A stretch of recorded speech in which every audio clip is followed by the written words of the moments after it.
From Illinois Public Media, this is the 21st Show. I'm Brian Mackey. Today is the 40th anniversary of Farm Aid, the first installment of which took place on September 22nd, 1985 at Memorial Stadium in Champaign. Later in the show, we'll have memories of that first concert and talk about a new exhibit of artifacts from the original Farm Aid. That show was prompted by a crisis in American farming in the 1980s. And it's still going on. This year's version of Farm Aid happened Saturday in Minneapolis, Minnesota. And there are some who say our agricultural economy today could be heading for similar trouble as farmers faced back then.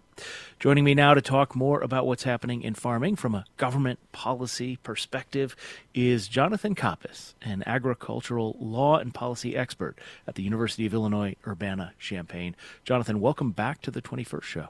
Well, good morning, Brian. Thanks for having me back on. Listeners, if you want to join us today, 800-222-9455 is the number. We'll be on this topic for about the next 15 minutes or so. If you are a farmer, if you know a farmer, if you're in a field that depends on agriculture, let us know what you are seeing out there. 800-222-9455. All right, Jonathan, what are we expecting the harvest to look like this year, and what are some of the consequences of that? Yeah, and I'll lead off with a plug. I went to the exhibit yesterday and got heard a good talk from Professor Gilbert, who helped curate it. So it is an incredible thing to see, and it's a great sort of historical marker from here in Champaign, even though obviously the situation that it was built around was not a great situation. Yeah, and we'll hear from him later in the show today, so stay tuned. Great. Yeah. So your question on the harvest, yeah, we're approaching it or in it at the moment, and by all accounts, and again, this is sort of the projections coming out of USDA, is we're looking at a pretty solid harvest, possibly a bumper crop for corn, and so we're going to have quite a bit to work through, and I think the real concern is not how big the crop's going to be, but are there markets for some of these crops, in particular, and most concerningly for soybeans. Yeah. So, I mean, normally I think, the layperson, the non-farmer might think, oh, bumper crop, that's a good thing, right? But not if you don't have anywhere to sell it. So you mentioned the market for soybeans. What's happening there? Well, the soybean market has, over the last 15, 20 years or so, has really grown with China as a huge purchaser of soybeans. At the same time, Brazil has become a really large competitor on the world stage in producing soybeans. And so what we are seeing in the wake of President Trump's tariffs and trade conflicts has really been China pulling back, if not completely halting any purchases of American soybeans. And so that obviously raises an enormous amount of red flags about what kind of market situation these beans that we're harvesting now will face. Maybe you can just help us remember, why is China suddenly not buying American soybeans? Well, again, the tariff conflict. So the administration has initiated a variety of different levels of tariffs on China, and I can't keep track of exactly where they're at the moment. And China, of course, has responded by raising tariffs on American products, and in particular appears to have stopped buying soybeans from the U.S. Now, granted, some of that could be just the timing because we haven't harvested a new crop of soybeans, so we'll see what this fall looks like. But it does raise a lot of concerns, and they've really been replacing what U.S. soybean, what they would have bought from the U.S., replacing those with soybeans from Brazil.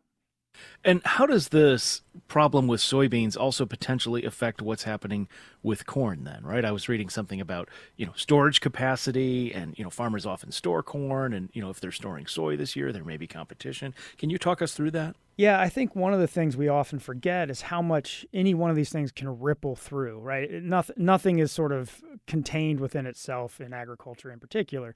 And so you're right, storage is one of them. The impacts on just managing, where to put the beans, whether at the elevator, at individual storage on the farm, and how long, and how to manage that situation. But it also impacts, your farm income, because many farmers, particularly here in Illinois, we rotate corn and soybeans roughly in a 50-50 basis. So half your acres are in corn, half in soybeans. And if there's not a market for an entire half of that crop that you're producing, it's going to have a real impact on your bottom line, on your farm financial management. So I think that the trade question, is there anything that can be done about that other than, that the President of the United States loves tariffs, and needs to be figured out from sort of, from the White House, right? From that perspective. Are there other pieces to that, or is it really as simple as that? Well, I don't know if anything's as simple as that, but it's certainly, I don't know what it's going to take to get the Chinese market back in place. I also, it's a question of what other markets might be there. Where else could we ship soybeans? Who else is purchasing, and what's the impact on the price to the U.S. farmer? So again, none of these things, are sort of isolated. They all kind of ripple through a variety of issues that farmers are facing, and one of the tough realities is they planted this crop back in the spring, not expecting this degree probably of fallout in the export markets. And so it's a big risk that they take on when they sink the cost and the seed in the ground in the spring. So you mentioned about ripple effects through the economy, and soy markets not being what they were overseas creates problems with storage. That could create problem for corn farmers. We had a corn farmer on the show last week, and I've seen messaging from the Corn Growers Association here in Illinois that, more foreign trade would be a big one. Another one would be ethanol production. What about that? What's holding back increased ethanol production? Well, ethanol production, obviously for corn, not soybeans necessarily, since we might look at some diesel options, soy diesel, biodiesel kind of options for soybeans. The ethanol market really is currently mandated as a blend with gasoline. So a lot of the challenges for ethanol is at what level can those biofuels be blended into existing fuels, E10, E15, right? 10% ethanol or 15% ethanol are a lot of the questions. But you also have a lot of pressure on the vehicle market itself. So there's electric vehicles and hybrid vehicles and increased mileage and costs of fuel, and so the challenges kind of again sort of all wrap into it, and really just complicate the situation before us right now. So one of the let me take a moment to remind listeners this is the 21st show. We're speaking with Jonathan Koppes, who is an associate professor in agricultural and consumer economics at the University of Illinois Urbana-Champaign, also director of the Gardner Agriculture Policy Program. He closely follows farm and agriculture policy in America. 800-222-9455 if you want to join us today. 800-222-9455. Some of the other challenges I've heard about, and this may be more or less true in Illinois given the nature of our crops, but the immigration crackdown, I've seen reports nationally of farmers quite concerned about the consequences they're seeing from the immigration crackdown. Is that something you've been following? Not as closely. I mean, I think there are concerns, again, anything. So, for example, there's a lot of immigrant labor in the meat packing industry. And of course, we feed a lot of corn and soybeans to livestock and animals that then are put through processing and end up on the grocery store shelves or at the countertop at a restaurant. And so it is the potential to disrupt one part of that supply chain could disrupt a lot more further down and eventually impact. But you're correct. We don't typically worry about immigration issues too much in standard corn and soybean farming. A lot of it, you're automated through combines and tractors and so forth. And so it isn't usually a front of mind issue. Yeah, it's interesting you mentioned meat packing. Beardstown, Illinois, right, is a place that's kind of known for meat packing. It's in Cass County. And immigrants, there's been a huge immigrant influx in that community over the past few decades. Tomorrow on the show, we're going to talk with a reporter who's been looking into what changes in immigration policy means for the people who work there. What about the economy more broadly and how that relates to agriculture, right? We still have high interest rates despite that cut last week, and we've seen tremendous inflation over the past 5 years. How's that affecting farming? Yeah, well, inflation is a big part of it. And so you're going to see inflated costs around fertilizer and input costs like seeds and pesticides, diesel, energy costs, and so forth. A lot of concern also about how these costs around land. So what farmers pay to rent acres or try to purchase acres, those have also been high. And one of the things, from a policy perspective that we have a lot of concern about is how much we've also seen an enormous amount of payments going out to farmers in recent years. How much are those keeping those costs up and preventing the kind of adjustments we need, particularly as we look down the road with challenges on export markets and and other sides of the market situation for farmers. It's sort of like, are the policies adjusting to help farmers manage through this, or is it just a kind of continuing set of payments that keep costs up and actually make it more difficult for farmers to adjust and to adapt to what's going on? Yeah, I listened to it's interesting you say that because I listened to a CBS News report from 1985 on the original Farm Aid in preparing for today's show.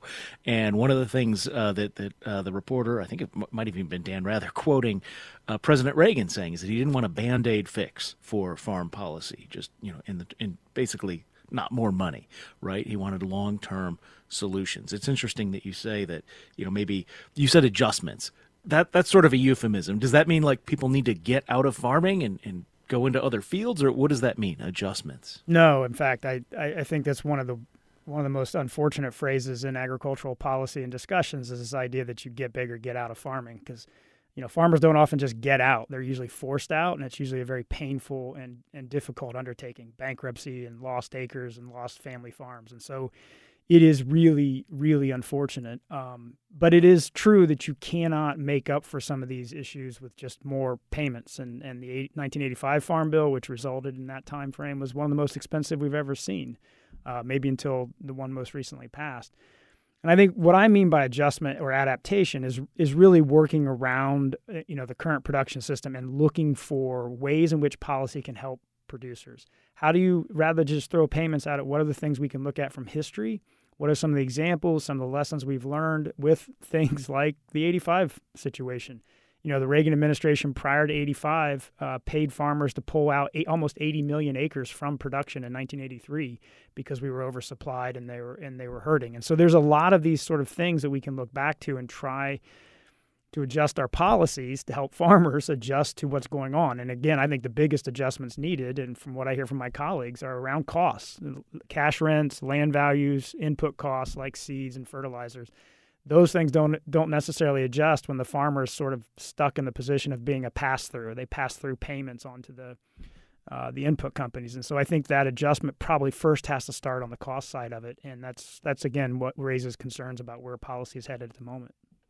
You mentioned the Farm Bill. I think the first time you and I talked about that was, two years ago at least, maybe even 3 at this point. It's overdue. What are the prospects for some sort of, actually negotiated, policy-minded Farm Bill? Well, they're not.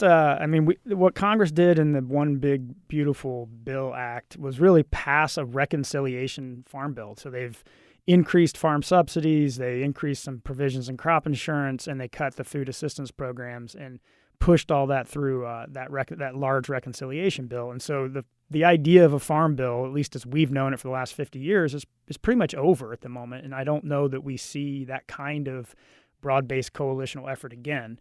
There's still some. And just to be clear, the reconciliation is just for 1 year. It's not like this 5 year. No. I'm mistaken about. Please, yeah, they correct me. At least with the Farm Bill, they reauthorized everything through 2031 in terms of the farm programs and conservation and SNAP and those sort of things. So they've actually they kind of tucked in a Farm Bill more or less into that bill. Fascinating. So what are the consequences of that? I mean, you were saying it's over, at least in the way that it had been negotiated for a generation, I would say. Yeah, well, really since the early 70s. The only answer we have at this point is we don't know. We don't know what the consequences will be for the long term. 6 years in politics is a really long time. That's 3 Congresses ahead. So it's hard to tell how much damage has been done to that coalition. But it's hard to see that this won't have impacts on how any future Congress tries to work on these policies and programs. And in the meantime, these have really increased and unbalanced a lot of the aspects of farm subsidies and crop insurance that could also have real implications and problems for farmers as they work through this current set of challenges like the Chinese soybean market.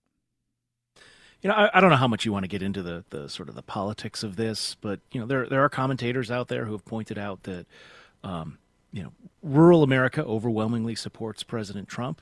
And, I'll quote David Frum at The Atlantic back in April wrote, tariffs are the dish that rural America ordered for everyone. Now the dish has arrived at the table. For some reason, they don't want to partake themselves or pay their share of the bill. What do you say to people who say, or I wonder if you hear farmers sort of reckoning with that, right? That the person they support is at least in some ways responsible for some of the troubles they're facing. Well, I mean, it's a tough conversation that it may take us more than a few minutes to unpack, but I do think it's a person's vote, right, is based on a host of issues and things, and so it's hard to peg it to one. And it's also, it's the reality of these policies sometimes are not as apparent during campaign discussions as they are when they begin to hit home like they are now. And so, I have a hard time going easily to that sort of conclusion, but it's where we're at now, and I think this is where policymakers kind of are given this challenge of how do you respond? How do you adapt policies to this? I mean, a lot of what we've heard, like I said, I've talked about farm bills for multiple years now, and we've kind of heard the same song over and over, which is more payments, more payments, more payments, higher payment thresholds. Yeah. And that's a concern when we're in this kind of situation, particularly if it keeps farmers producing over a cliff when the markets aren't there. Jonathan Capes with the University of Illinois Urbana-Champaign directs the Gardner Agriculture Policy Program. Thanks so much for being with us. Thanks for having me. More to come after a break. This is The 21st Show. We'll be right back.